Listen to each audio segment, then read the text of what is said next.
Alright, what's up YouTube? Welcome back for another video. Well, welcome back Smooth Squad. Everybody that's been following me, subscribing to me, commenting on every video. Y'all part of the Smooth Squad. I'll probably do a video on who I feel like is worthy of being on the Smooth Squad. But everybody that's worthy that been watching and subscribing and stuff. But it's a lot of you guys that been commenting and like showing a lot of love and support, and I really appreciate that. There's a lot of you guys I can't name on top of my head right now. I have to go back through all the comments, stuff like that.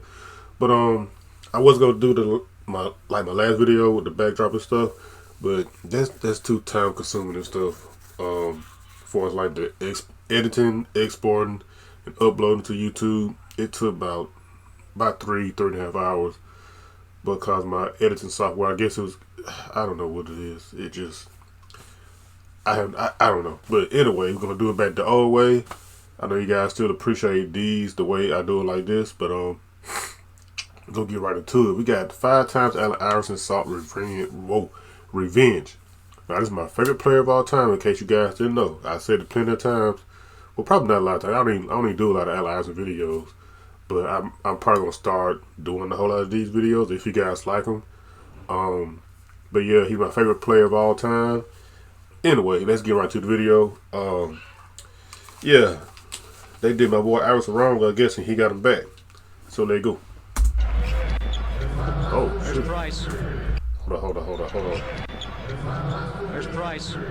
He lost Iverson and nailed the shot. You know he loves that. Oh, and he looks right at him. Iverson and Mark Price have really gotten into it. Man, Iverson touched the ground. After a basket a moment ago, Mark Price will They caught him with the head fake. leave the hand out there for a moment.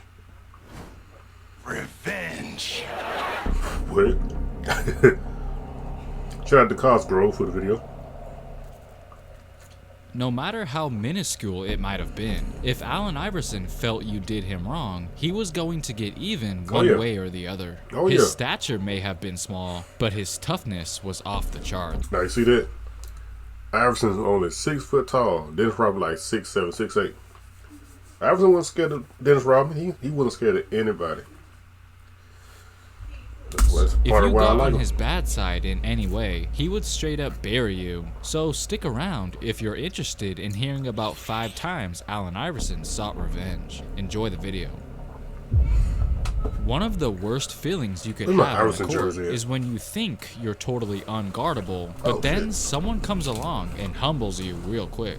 That's exactly what happened to Allen Iverson during a matchup between Philly and Miami. It was November 17th, 1999. Dan Marley, who was a member of the Heat at this point, was completely smothering Iverson right from the jump, frustrating him all night long, which was something Marley definitely had a knack for doing to players. But in the year 2000, he was starting to get up there in age, so that had to have been a massive hit to Iverson's ego. And on top of that, Marley gets himself an and one that put the final nail in the coffin, as Miami defeated the Sixers, snapping their 3-game win streak.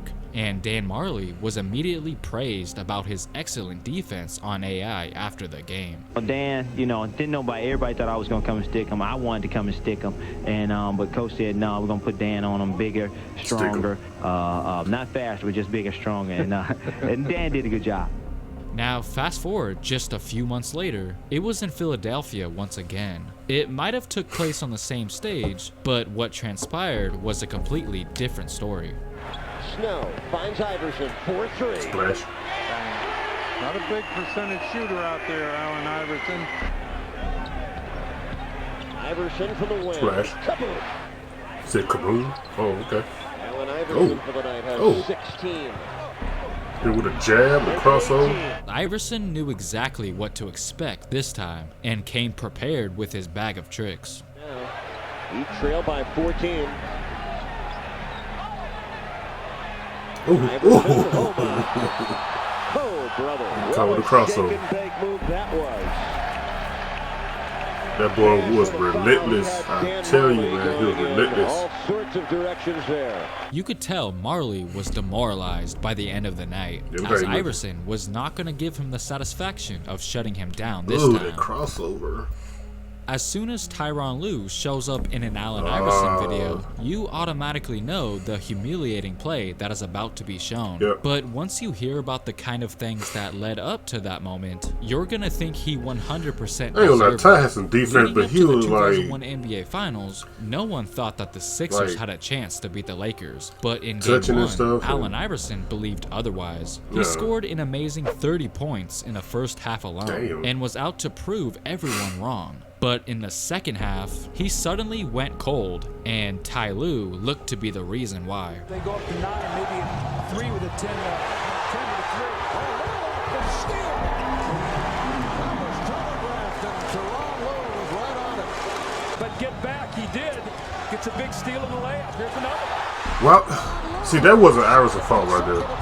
That was Tyronn. Playing good defense was obviously part of his job description, but being cocky was not. If you look closely, you can see Tyronn Lue holding up 2 fingers, which doesn't take a genius to know what he meant by that. And the commentators were praising him every chance they got. Originally a first round pick of the Denver Nuggets. Here's Lue shooting. Yes!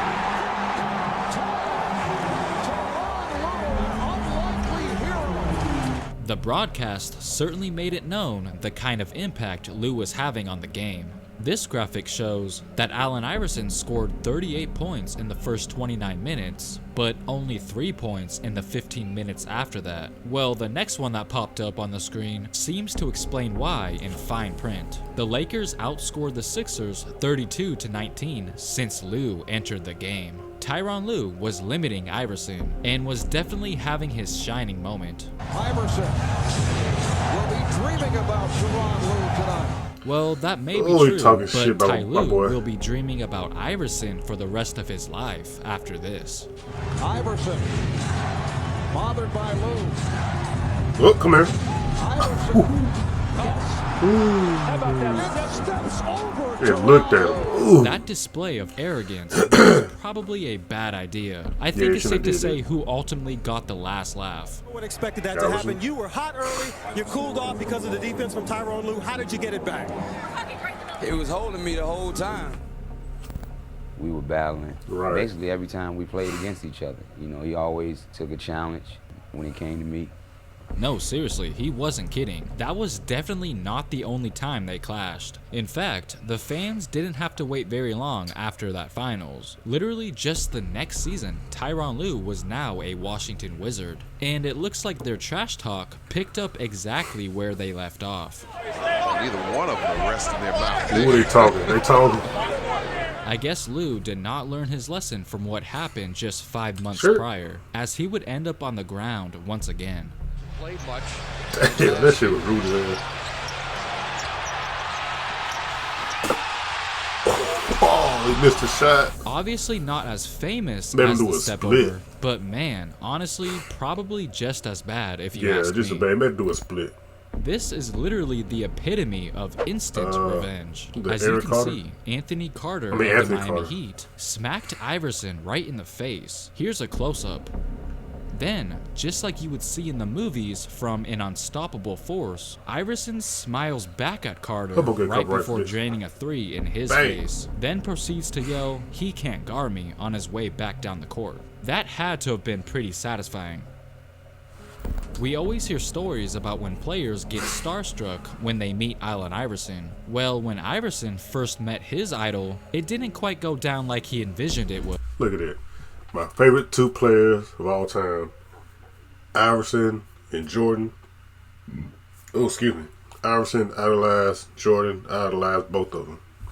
It's crazy. Okay, they did face off a couple times during Iverson's rookie year, but never actually spoke to each other on the court. It wasn't until the 1997 All-Star break on the court, where they finally acknowledged one another. It was said that when they had an encounter in the hallway, Jordan greeted Iverson by saying this, "What's up, you little bitch?" Now, Iverson was definitely shocked, but just kept it moving. The first time I ever talked to him was that year playing in the rookie game. I'll never forget it because he said, "What's up, you little bitch?"